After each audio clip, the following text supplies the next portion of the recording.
मन की बात कार्यक्रम कर रहे हैं प्रधानमंत्री नरेंद्र मोदी। चलिए सीधे ले चलते हैं। एलिफेंट विस्परर्स को सम्मान की बात जब सुनी तो कौन खुश नहीं हुआ। इनके माध्यम से दुनिया ने भारत की क्रिएटिविटी को देखा और पर्यावरण के साथ हमारे जुड़ाव को समझा। इस साल स्पोर्ट्स में भी हमारे एथलीटों ने जबरदस्त प्रदर्शन किया। एशियन गेम्स में हमारे खिलाड़ियों ने 107 और एशियन पैरा गेम्स में 111 मेडल जीते। क्रिकेट वर्ल्ड कप में भारतीय खिलाड़ियों ने अपने प्रदर्शन से सबका दिल जीत लिया। अंडर 19 T20 वर्ल्ड कप में हमारी महिला क्रिकेट टीम की जीत बहुत प्रेरित करने वाली है। कई खेलों में खिलाड़ियों की उपलब्धियों ने देश का नाम बढ़ाया।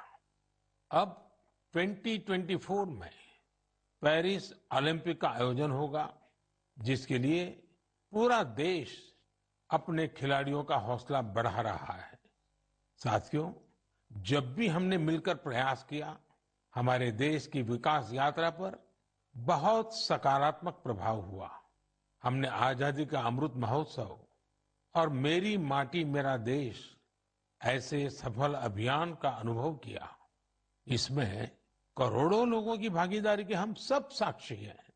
70,000 अमृत सरोवरों का निर्माण भी हमारी सामूहिक उपलब्धि है।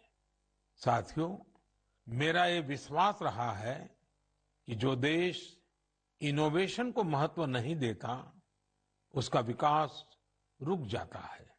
भारत का इनोवेशन हब बनना इस बात का प्रतीक है कि हम रुकने वाले नहीं हैं। 2015 में हम ग्लोबल इनोवेशन इंडेक्स में 81वें रैंक पर थे। आज हमारी रैंक 40 है। इस वर्ष भारत में फाइल होने वाले पेटेंट की संख्या ज्यादा रही, जिनमें करीब 60% डोमेस्टिक फर्म्स के थे। क्यूएस एशिया यूनिवर्सिटी रैंकिंग में इस बार सबसे अधिक संख्या में भारतीय यूनिवर्सिटी शामिल हुई है। अगर इन उपलब्धियों की लिस्ट बनाना शुरू करें तो ये कभी पूरी ही नहीं होगी। ये तो सिर्फ एक झलक है। भारत का सामर्थ्य कितना प्रभावी है।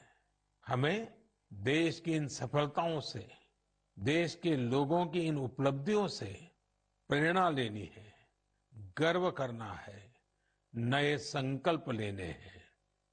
मैं एक बार फिर आप सबको 2024 की शुभकामनाएं देता हूं। मेरे परिवारजनों, हमने अभी भारत को लेकर हर तरफ जो आशा और उत्साह है, उसकी चर्चा की। ये आशा और उम्मीद बहुत अच्छी है। जब भारत विकसित होगा तो इसका सबसे अधिक लाभ युवाओं को ही होगा। लेकिन युवाओं को इसका लाभ तब और ज्यादा मिलेगा जब वो फिट होंगे। आजकल हम देखते हैं कि लाइफस्टाइल रिलेटेड डिसीज के बारे में कितनी बातें होती हैं। ये हम सभी के लिए, खासकर युवाओं के लिए ज्यादा चिंता की बात है। इस मन की बात के लिए मैंने आप सभी से फिट इंडिया से जुड़े इनपुट भेजने का आग्रह किया था। आप लोगों ने जो रिस्पांस दिया, उसने मुझे उत्साह से भर दिया है। नमो ऐप पर बड़ी संख्या में मुझे स्टार्टअप्स ने भी अपने सुझाव भेजे हैं। उन्होंने अपने कई तरह के अनूठे प्रयासों की चर्चा की है। साथियों, भारत के प्रयास से 2023 को इंटरनेशनल ईयर ऑफ मिलेट्स के रूप में मनाया गया। इससे इस क्षेत्र में काम करने वाले स्टार्टअप्स को बहुत सारे अवसर मिले।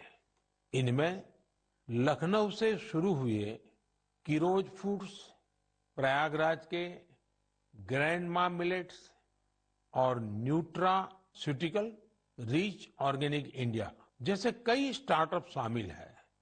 एल्पिनो हेल्थ फूड्स, अबोरियल और किरोज फूड से जुड़े युवा हेल्दी फूड के ऑप्शंस को लेकर नए नए इनोवेशन भी कर रहे हैं।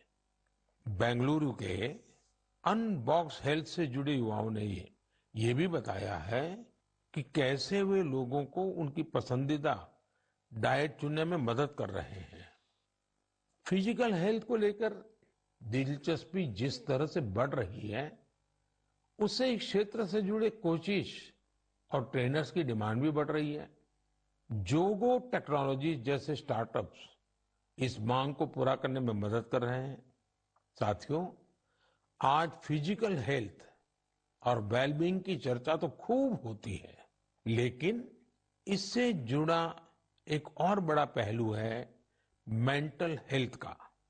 मुझे यह जानकर बहुत खुशी हुई है कि मुंबई के इन्फी हिल और योर दोस्त जैसे स्टार्टअप्स मेंटल हेल्थ और वेलबींग को इंप्रूव करने के लिए काम कर रहे हैं। इतना ही नहीं, आज इसके लिए आर्टिफिशियल इंटेलिजेंस जैसी टेक्नोलॉजी का इस्तेमाल भी किया जा रहा है। साथियों, मैं यहाँ कुछ ही स्टार्टअप्स का नाम ले सकता हूँ क्योंकि लिस्ट बहुत लंबी है। मैं आप सभी से आग्रह करूंगा कि फिट इंडिया के सपने को साकार करने की दिशा में इनोवेटिव हेल्थ केयर स्टार्टअप्स के बारे में मुझे जरूर लिखते रहें। मैं आपके साथ फिजिकल और मेंटल हेल्थ के बारे में बात करने वाले जाने माने लोगों के अनुभव भी साझा करना चाहता हूं। ये पहला मैसेज सदगुरु जग्गी वासुदेव जी का है। ये फिटनेस विशेष रूप से फिटनेस ऑफ द माइंड यानी मानसिक स्वास्थ्य को लेकर अपने विचार साझा करेंगे। इस मन की बात में मन के स्वास्थ्य पर बात करना हमारा सौभाग्य है। Mental illnesses and how we keep our neurological system are very directly related. How alert, static-free and disturbance-free we keep our neurological system will decide how pleasant we feel within ourselves. What we call as peace, love, joy, blissfulness, agony, depression, ecstasy, all have a chemical and neurological basis. Pharmacology is essentially trying to fix the chemical imbalance within the body by adding chemicals from outside. Mental illnesses are being managed this way. But we must realize that taking chemicals from outside in the form of medications is necessary when one is in extreme situation.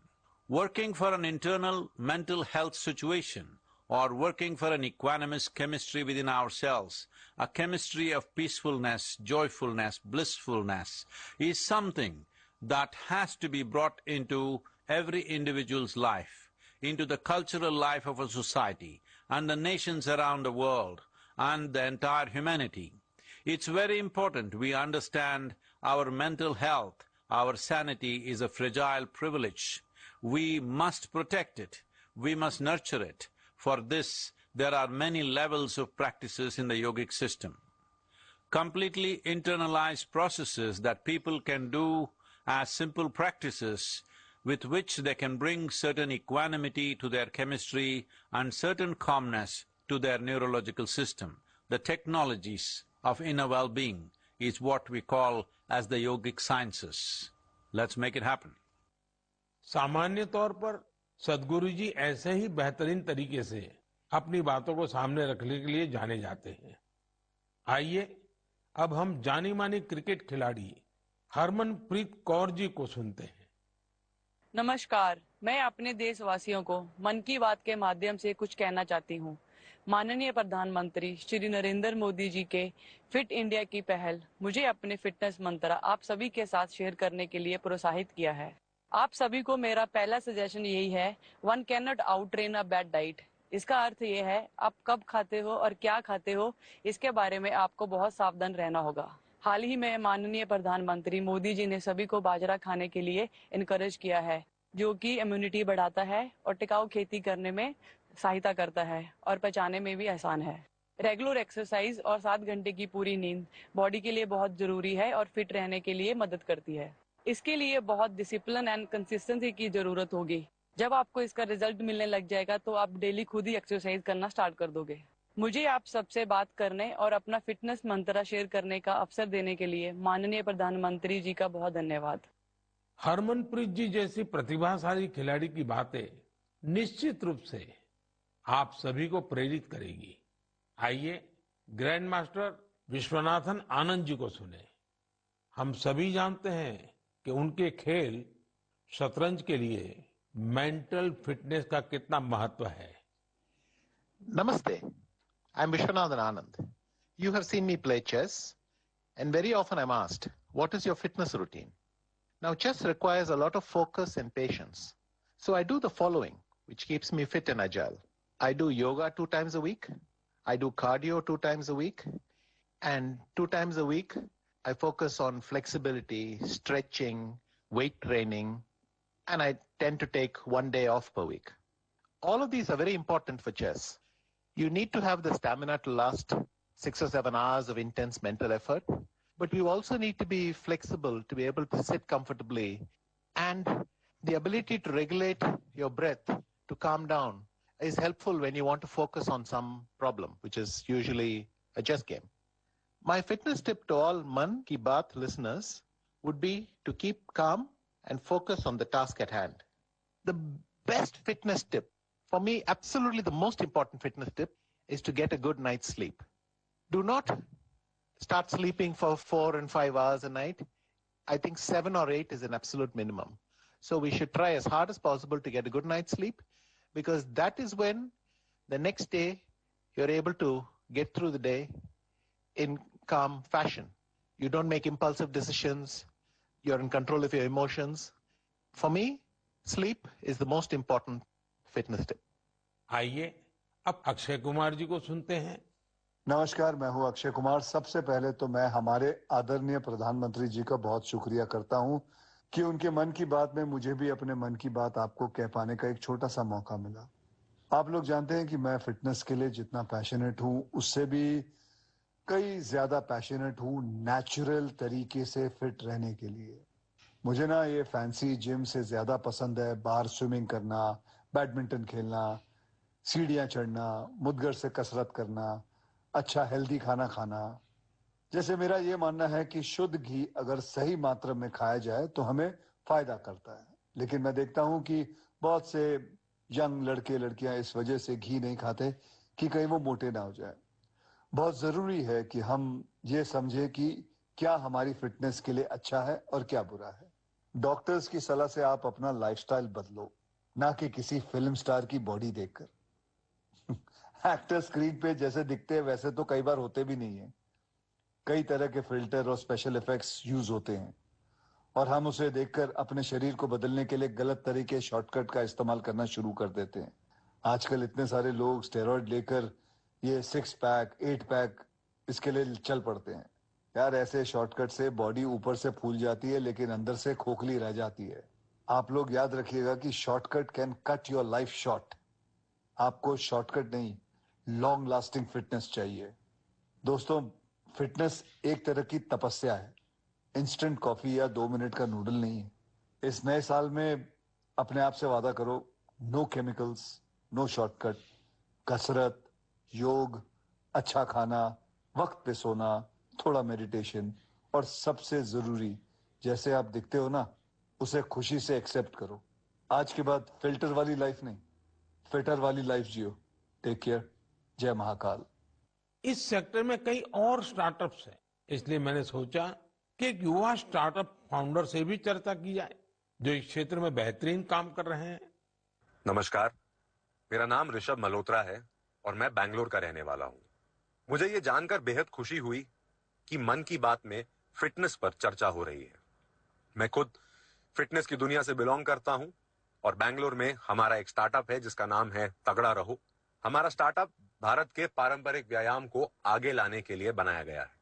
Bharat के पारंपरिक व्यायाम में एक बहुत ही अद्भुत व्यायाम है जो है गदा व्यायाम, और हमारा पूरा फोकस गदा और मुग्दर व्यायाम पर ही है। लोगों को जानकर आश्चर्य होता है कि आप गदा से सारी ट्रेनिंग कैसे कर लेते हैं। मैं ये बताना चाहूंगा कि गदा व्यायाम हजारों साल पुराना व्यायाम है और ये हजारों सालों से भारत में चलता आ रहा है। आपने इसे छोटे बड़े अखाड़ों में देखा होगा और हमारे स्टार्टअप के माध्यम से हम इसे एक आधुनिक फॉर्म में वापस लेके आए हैं। हमें पूरे देश से बहुत प्यार मिला है, बहुत अच्छा रिस्पांस मिला है। मन की बात के माध्यम से मैं ये बताना चाहूंगा कि इसके अलावा भी भारत में बहुत से ऐसे प्राचीन व्यायाम हैं, हेल्थ और फिटनेस से रिलेटेड विधि है जो हमें अपनानी चाहिए और दुनिया में आगे भी सिखानी चाहिए। मैं फिटनेस की दुनिया से हूं तो आपको एक पर्सनल टिप देना चाहूंगा। गदा व्यायाम से आप अपना बल, अपनी ताकत, अपना पोस्चर और अपनी ब्रीथ क्या है क्या? तो गदा व्यायाम को अपनाएं।